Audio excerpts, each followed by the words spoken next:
우리에게 주시는 하나님의 말씀은 창세기 32장 21절에서 32절까지 말씀입니다. 교독하겠습니다.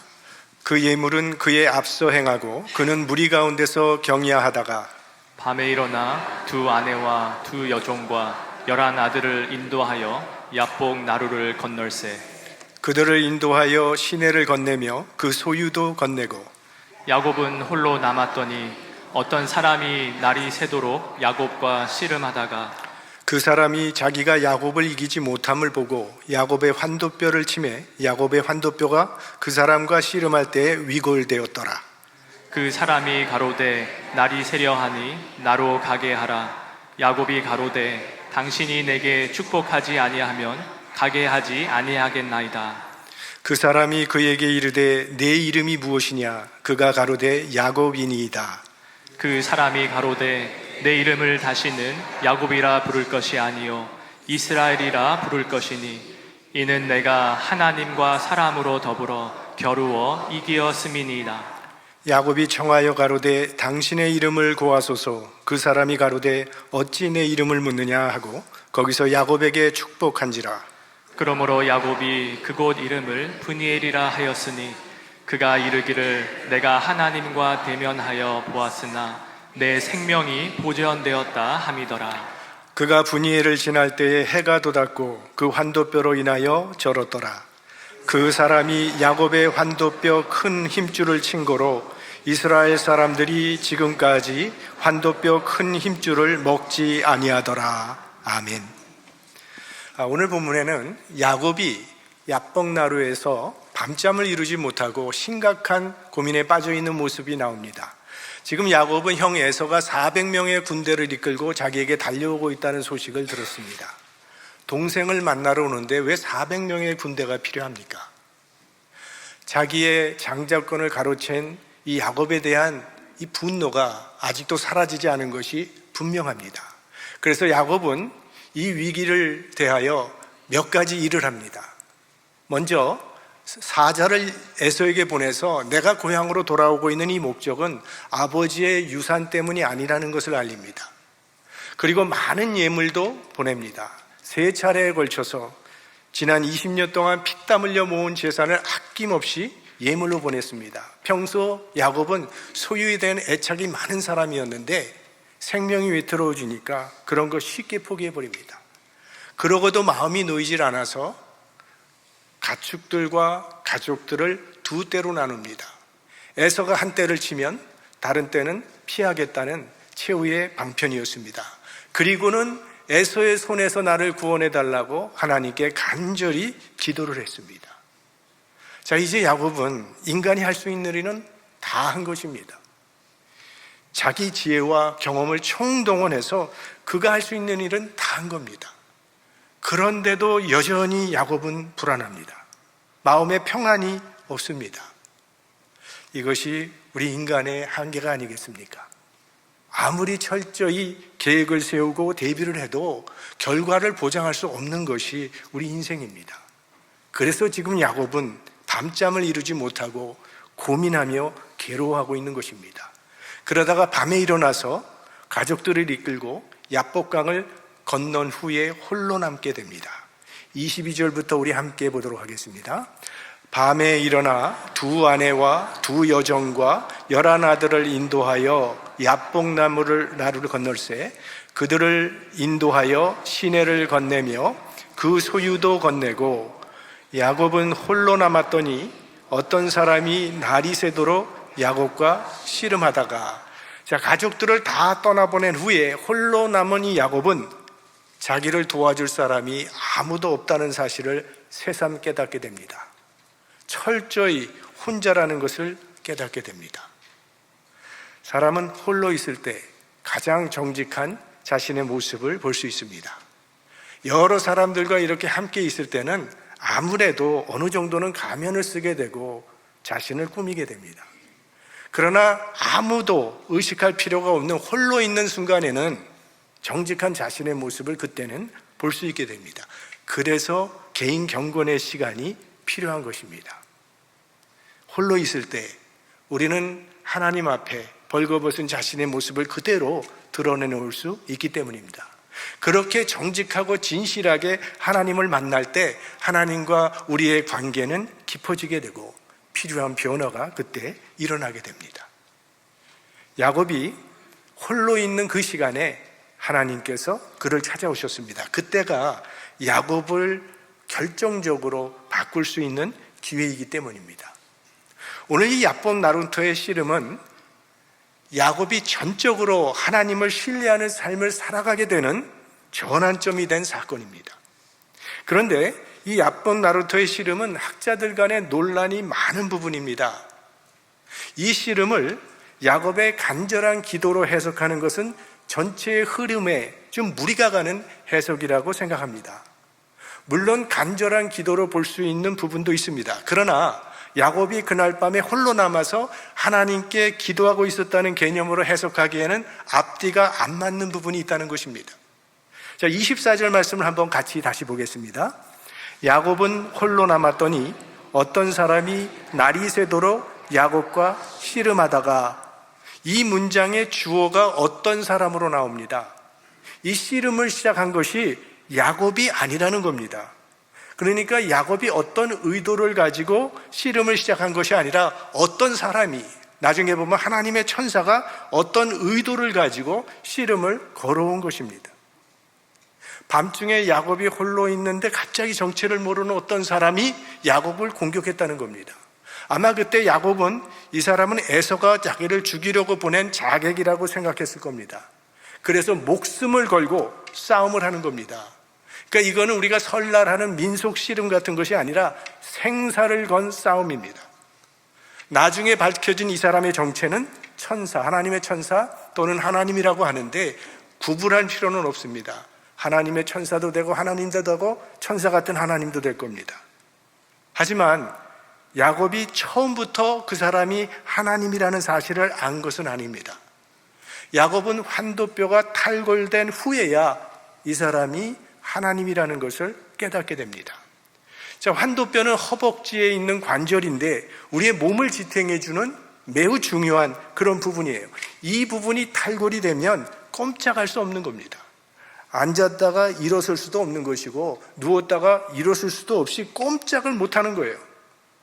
전혀 힘을 쓸 수 없는데 야곱이 무슨 힘으로 하나님과 싸워서 이겨서 축복을 받아낼 수 있었겠습니까? 나중에 하나님이 떠나려고 하니까 야곱이 내게 축복하지 아니하시면 가게 하지 않겠다고 하나님을 붙잡았다고 했는데 그것은 억세게 붙잡은 것이라기보다는 힘없는 매달림이었습니다. 아무 힘이 없었기 때문에. 그러니까 이 야복 나루토의 씨름은 하나님을 이기는 간절한 기도를 말하려는 것이 아닙니다. 야곱처럼 끝까지 포기하지 않고 하나님께 매달려서 기도하고 또 기도하면 이루어진다고 해석하는 것은 본문의 의도가 아닙니다.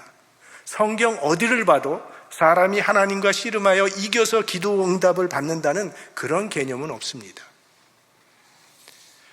하나님과 야곱과의 싸움이 계속됩니다. 25절 우리 같이 보겠습니다.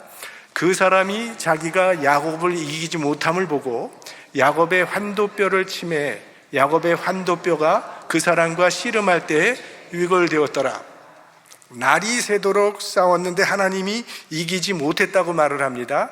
바로 이 표현을 보고 야곱이 싸움에서 이겼다고 말을 합니다. 하지만 하나님이 진다는 것이 가능한 일입니까?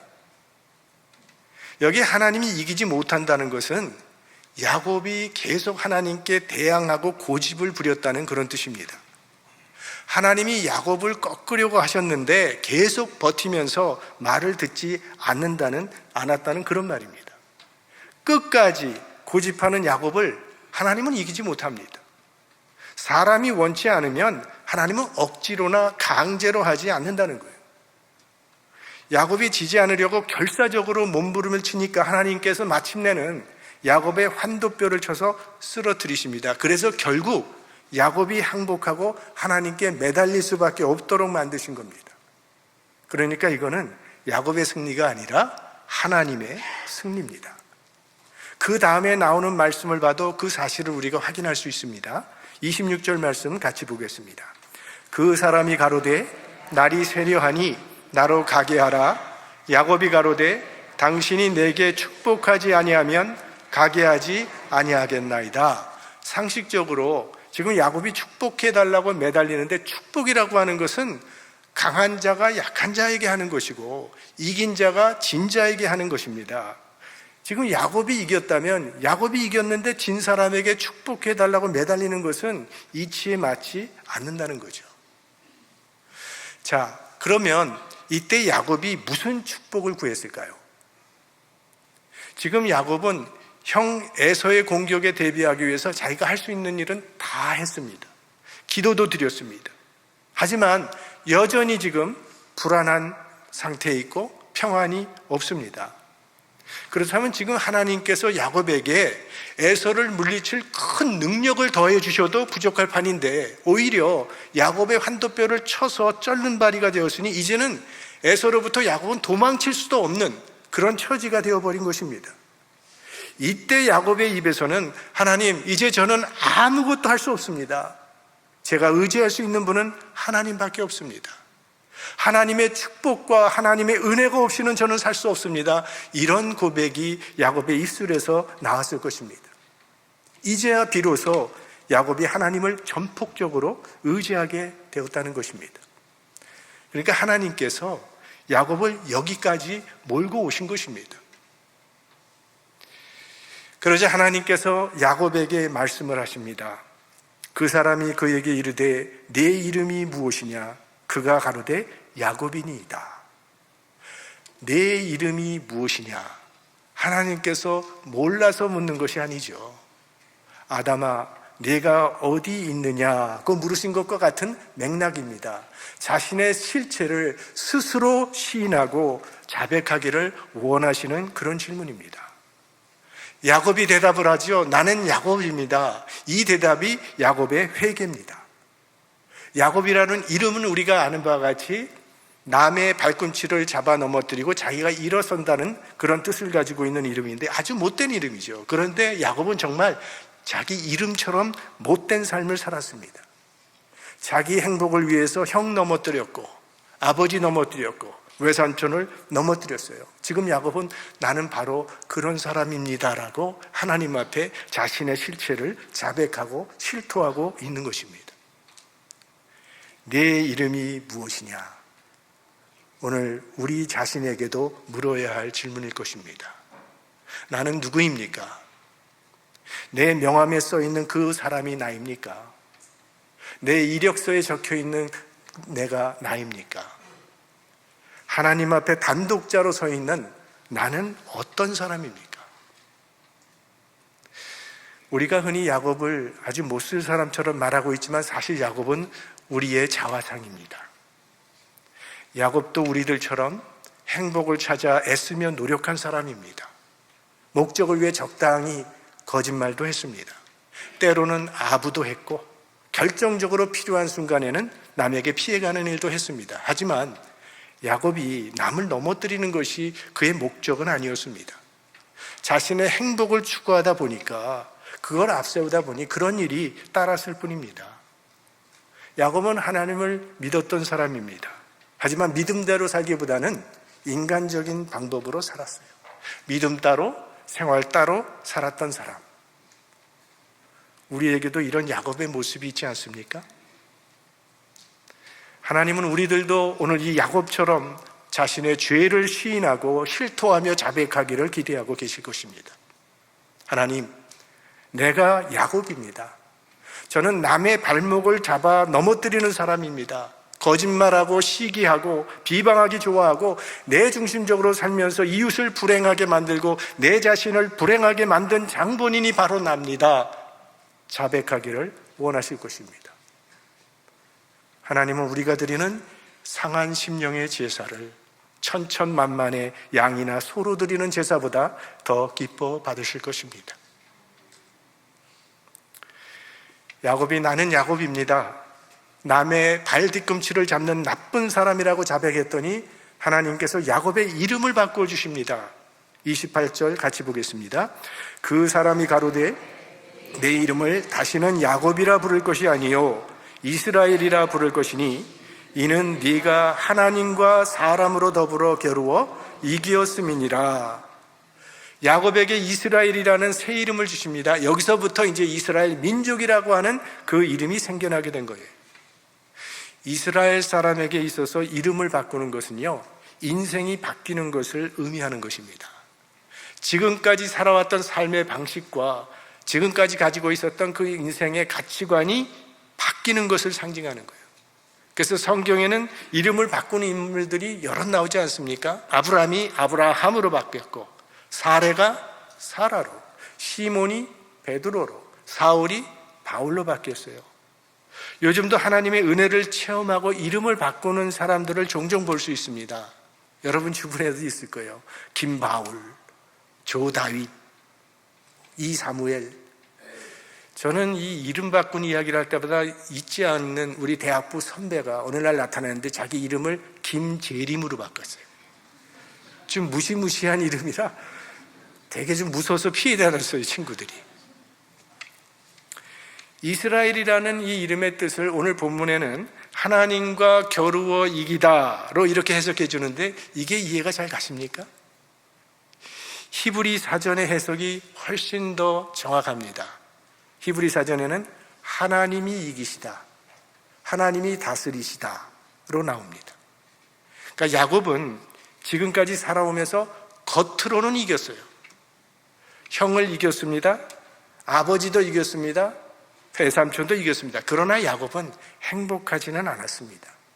내 아내와 많은 자녀들과 수많은 가축을 가졌지만 행복하지 않았고 밤잠을 이루지 못하고 고민하며 괴로워해야만 했습니다. 이것이 지금까지 야곱이 쫓아왔던 축복이 그에게 가져다 준 결과였습니다.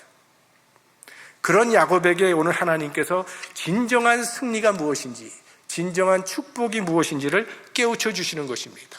이스라엘, 하나님의 다스림을 받으며 살아가는 그것이 진정한 승리요, 진정한 축복이라는 말입니다.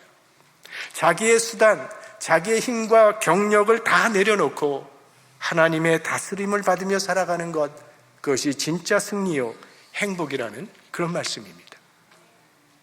야곱은 하나님 믿는 사람이었고 나름대로 하나님으로부터 받은 은혜의 간증도 있었던 사람입니다. 그가 하란을 향하여 고향을 떠나서 갈 때 베델에서 만난 하나님에 대한 간증이 있었던 사람이고, 그 라반의 권모술수로부터 하나님께서 나를 어떻게 보호해 주셨는지 그런 저런 은혜의 간증이 야곱에게는 있었습니다. 하지만 그는 무슨 일이 생길 때마다 하나님을 의지하기보다는 인간적인 방법을 앞세워왔던 것입니다. 하나님께서는 바로 그런 야곱에게 모든 방법을 다 써도 전혀 마음에 평안함이 없는 고통스러운 밤을 그에게 주시고 그날 밤에 야곱을 찾아오신 것입니다. 그런데도 야곱은 끝까지 꺾이지 않겠다고 하나님과 겨루어 이기려고 했다는 겁니다. 하나님을 상대로 이기는 것은 불행한 이김입니다. 그것은 이기는 게 아닙니다. 하나님께는 지는 것이 내가 이기는 것입니다.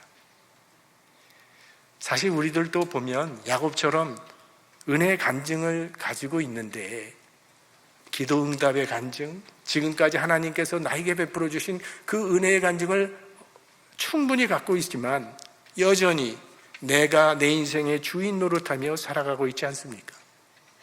여전히 나의 계획과 나의 힘과 나의 경험, 이런 것들로 세상을 살아가고 있습니다.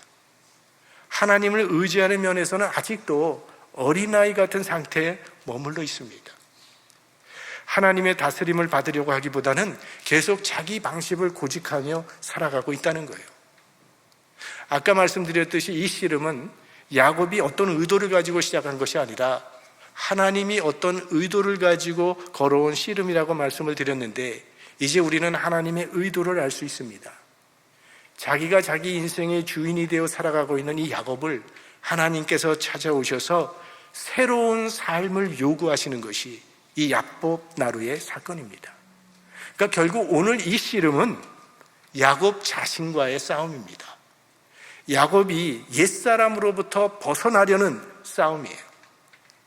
지금까지 야곱은 자기의 원수가 400명을 이끌고 자기를 죽이려고 달려오는 에서라고 생각하고 있었어요.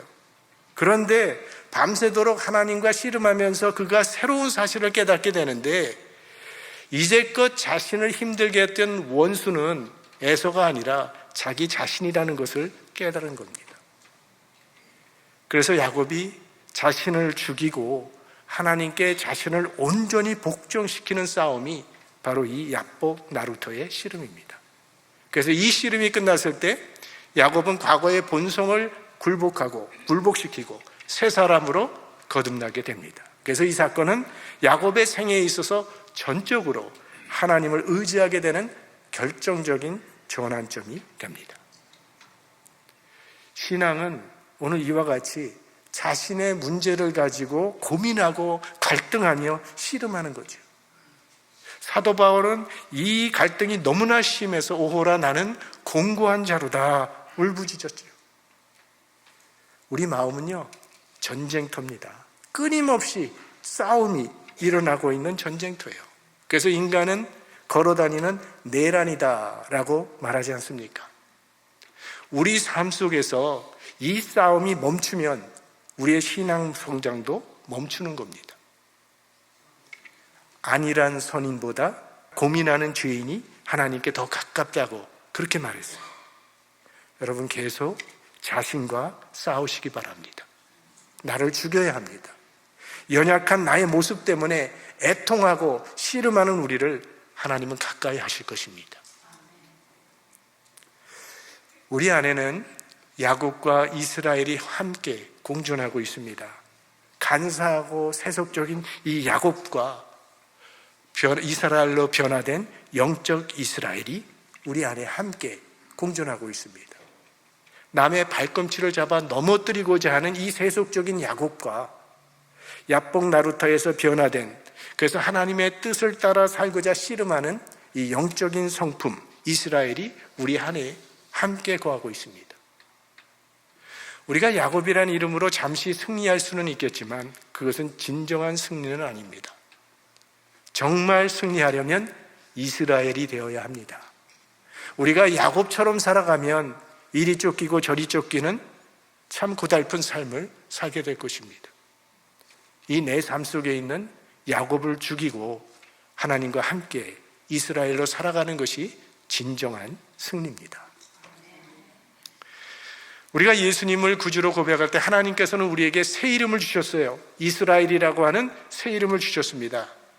그러므로 이제 우리는 야곱의 삶은 청산하고 이스라엘로 살아가야 합니다. 그럴 때 우리 앞에 새로운 세상이 전개될 것입니다. 고린도후서 5장 17절 말씀 함께 보겠습니다. 그런즉 누구든지 그리스도 안에 있으면 새로운 피조물이라 이전 것은 지나갔으니 보라 새 것이 되었도다. 예수님을 믿는다고 하는 것은 우리가 좀 더 열심히 살고 좀 더 착하게 살고 빠지지 않고 교회 출석 잘하고 더 열심히 봉사하는 그것이 아닙니다. 예수님을 믿는다고 하는 것은요, 이스라엘이 되는 것입니다.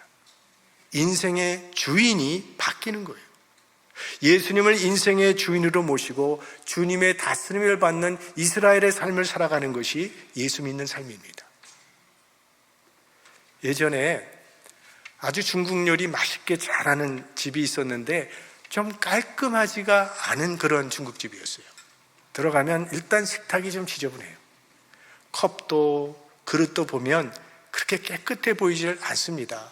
그래서 그런 대로 그래도 맛이 있으니까 가긴 가는데, 무엇보다도 마음에 걸리는 건 그 음식 갖다 주시는 분의 코털이 눈에 자꾸 띄어서 입맛에 지장을 초래하는 그러한 식당이었어요.